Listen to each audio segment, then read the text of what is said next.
Bon, vous croyez quand même pas qu'avec toutes les annonces des constructeurs à droite à gauche, qu'il y en allait un qui allait rester sagement tranquille dans son coin et rien dire? Non, non, non, non, non. On a eu du Honda, on a eu du Yamaha, on a eu même du Triumph, mais il y en a un autre, un constructeur orange, autrichien, assez énervé en règle générale, qui avait bien évidemment quelque chose d'important à dire. Ça fait quelques jours et semaines que KTM avec leur Launchpad 2025 montre des nouveautés et en fait, eh bien je dois vous avouer que jusque-là j'étais pas forcément hyper enthousiaste parce que c'est vrai que les news qu'on a eues c'était des machines qui moi me concernaient pas forcément, mais là les amis, on a eu une annonce extrêmement intéressante, la nouvelle 1390 Super Adventure S Evo qui promet d'être un petit monstre, un petit bijou de technologie. On va vraiment voir tout ça ensemble. Si vous ne connaissez pas cette chaîne, n'hésitez pas à vous abonner, c'est hyper important, ça me soutient beaucoup. Et puis bien évidemment, le petit like, le commentaire, ça aide l'algorithme YouTube et ça me permet aussi d'avoir vos opinions, donc ça c'est très important. Et si vous voulez voir toutes ces vidéos en live avec nous et échanger, interagir, c'est tout à fait possible sur Twitch, Roadsters TV. Bon, maintenant on va parler d'une machine qui m'intéresse beaucoup, c'est la nouvelle KTM Super Adventure S Evo. Et alors vous allez me dire, mais pourquoi il y a une 990 comme ça? Et bien parce que cette vidéo est extrêmement bien mise en scène. J'avais envie de vous la montrer, regardez, elle vient un petit peu damer le pion comme ça de la 990. Elle vient lui titiller un petit peu comme ça, je crois que c'est une 890 d'ailleurs. Et elle ne joue pas selon les mêmes règles, elle peut passer à travers champs. Et oui, elle peut s'aventurer dans des chemins que la sportive n'oserait emprunter. Donc là tout de suite on a le ton qui est donné. Je trouve la vidéo qui est vraiment géniale, regardez-la jusqu'au bout, c'est très sympa. On commence à voir un petit peu les lignes de la moto qui sont à mon sens musculeuses, trapues, ciselées comme Kiska sait les faire. Avec bah voilà, on joue selon des règles qui ne sont pas les mêmes. Vous venez de voir l'écran, on va parler bien évidemment de tout ça, mais je voulais absolument vous montrer cette petite vidéo qui était vraiment à mon sens extrêmement bien réussie pour introduire le sujet de cette KTM 1390 Super Adventure S Evo, le gros trail comme ça de KTM. Très intéressant. On va bien évidemment analyser tout ce qu'il y a à analyser, parce qu'il y a beaucoup de choses à voir. On va aller sur le petit communiqué de presse que eh bien KTM a paru. Vous allez voir qu'il y a plein de petites choses qui sont très intéressantes. Allons-y, c'est parti. Donc, la KTM 1390 Super ADV, comme on l'appelle affectueusement en 2025, plus, c'est plus, j'aime bien. La gamme KTM 1390 Super Adventure 2025 apporte une évolution au segment KTM Travel avec plus de puissance, de technologie, de cylindrée et d'aventure. Pour KTM, l'aventure représente la soif d'explorer. Cela signifie être prêt à renoncer à la sécurité de la routine de 9 à 17 heures. J'adore leur ligne éditoriale et décider consciemment d'aller au-delà de votre zone de confort et loin derrière l'horizon visible. L'aventure représente un véritable test de vos compétences, de votre caractère, de votre ingéniosité et de vos limites de survie. Au fond, l'aventure est une attitude. Vraiment pour le coup, s'il y a quelque chose qu'on ne peut pas enlever à KTM, c'est qu'ils ont un positionnement qui se veut à la fois un peu subversif, un petit peu radical. Et moi je trouve que c'est toujours extrêmement chouette d'avoir un petit peu cet esprit très frais chez eux dont ils ne se sont jamais départis malgré le fait d'avoir grandi, de s'être développés. Donc commençons un petit peu par parler du look de cette machine, puisque cette Super Adventure elle ressemble beaucoup à l'ancienne mais quand même avec quelques éléments nouveaux. Regardez un petit peu ici, notamment ce carénage avant, cette tête de fourche qui vraiment est assez différente. Regardez, si je la mets ici à côté de la 1290, je la trouve beaucoup plus réussie, je la trouve beaucoup plus agressive. Cette tête de fourche sur laquelle j'avoue j'ai un peu de mal sur la 1390, ou tout du moins je préfère celle des 125 et 390 Duke, ici elle se marie très bien, elle va d'ailleurs très bien avec cette tête de fourche, ça lui donne vraiment un côté hyper alien, vraiment un insecte, et ça a toujours été un petit peu la filiation de KTM là-dessus.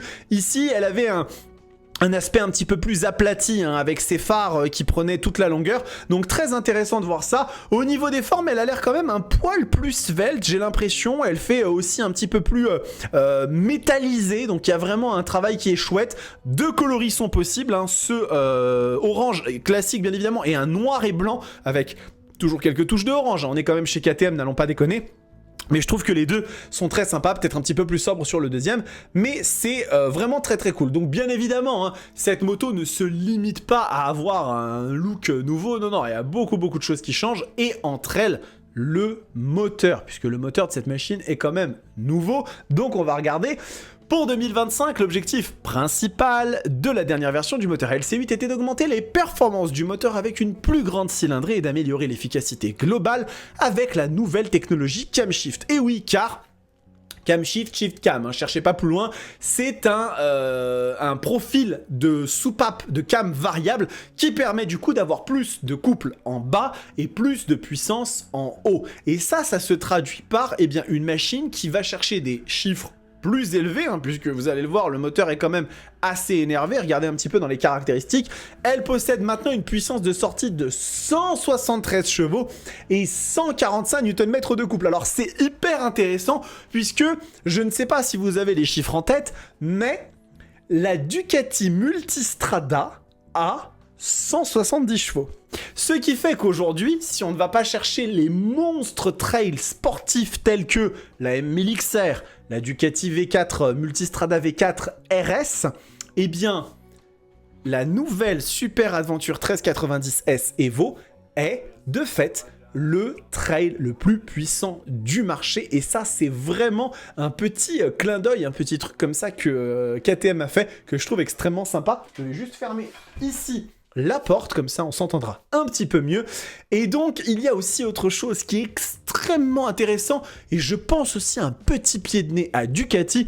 Regardez, satisfait aux dernières normes en matière d'homologation Euro 5+, avec un contrôle du jeu aux soupapes uniquement après 60 000 km. Et ça, les amis, c'est quelque chose qu'ils n'ont pas nécessairement repiqué à Ducati, mais qui en tout cas a l'air de fortement s'en inspirer, puisque vous n'êtes pas sans le savoir, la Multistrada V4 avait été la première moto, à ma connaissance, au monde à afficher un intervalle de révision du jeu aux soupapes de 60 000 km. Et donc, la petite Super Adventure 1390, se met un petit peu comme ça dans l'aspiration et permet effectivement d'avoir maintenant aussi une tranquillité, une sérénité à ce niveau-là. Alors, on va passer aussi un petit peu sur l'aspect châssis et suspension, hein, puisque le cadre bénéficie d'une rigidité retravaillée dans plein de domaines, longitudinaux, latéraux, la torsion, pour améliorer la stabilité en ligne droite et dans les virages, tout en obtenant un retour d'information maximal du châssis, donc ça c'est extrêmement intéressant.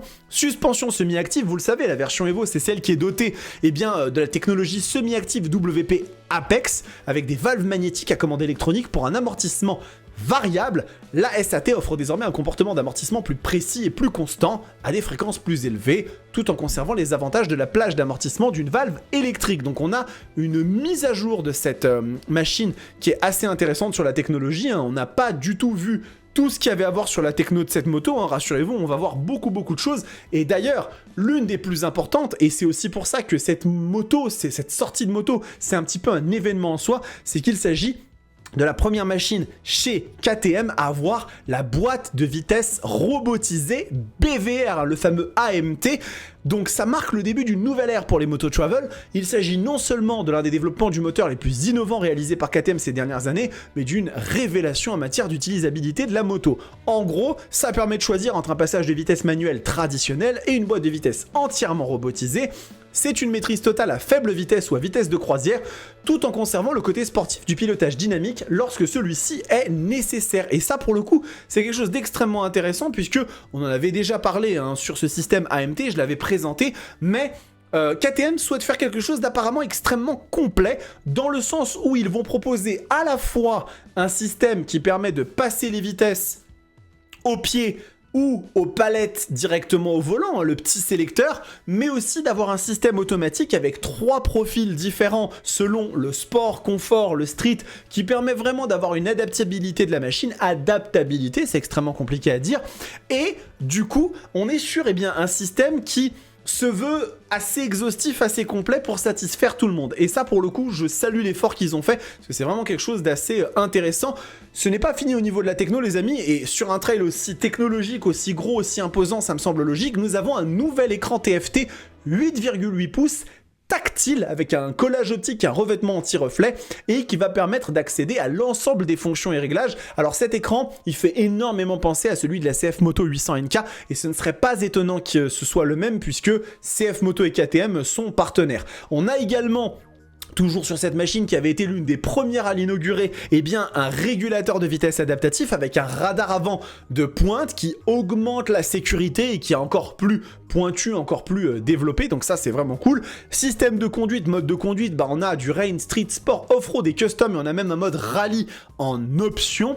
Et puis eh bien écoutez, le KTM Race On avec notamment un système de démarrage sans clé avec un anti-relay attack, hein, vous le savez sur les systèmes keyless, des fois il peut y avoir des piratages qui peuvent être faits. Sur cette machine manifestement ce sera beaucoup plus difficile puisqu'elle a des choses qui sont adaptées.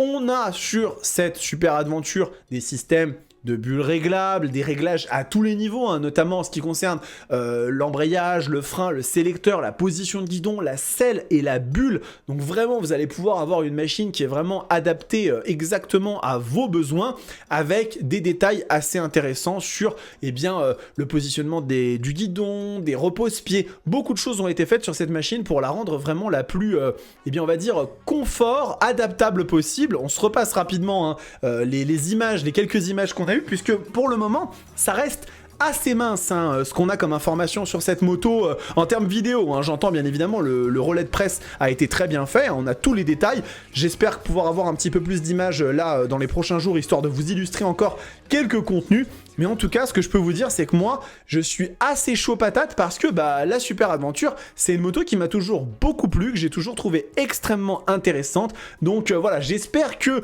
ça vous plaît hein, cette nouvelle machine, elle ne satisfera pas tout le monde mais KTM ont toujours été, je pense, assez partisans de la devise « c'est en plaisant à n'importe qui », enfin ou à tout le monde qu'on plaît à n'importe qui plutôt, donc je pense que eux, ils préfèrent plaire à ceux vraiment qui adorent leur machine. Et moi pour le coup, c'est vrai que il y a des choses à redire. Il y a des choses à redire chez KTM, notamment en ce moment sur la politique tarifaire d'ailleurs qu'on ne connaît pas sur cette 1390. Hein. Dès que le prix sera connu, je vous le communiquerai. Mais en tout cas, je suis assez hypé par cette nouvelle machine et j'ai hâte de vous en dire un petit peu plus. Peut-être quand on aura les prix, eh bien je vous ferai une petite vidéo supplémentaire. En attendant les amis, j'espère que ça vous a plu. On va se retrouver très vite pour de nouveaux contenus. Hein. Je ne sais pas exactement quand est-ce que cette vidéo va sortir, très probablement d'ici un jour, le temps de poster les autres contenus.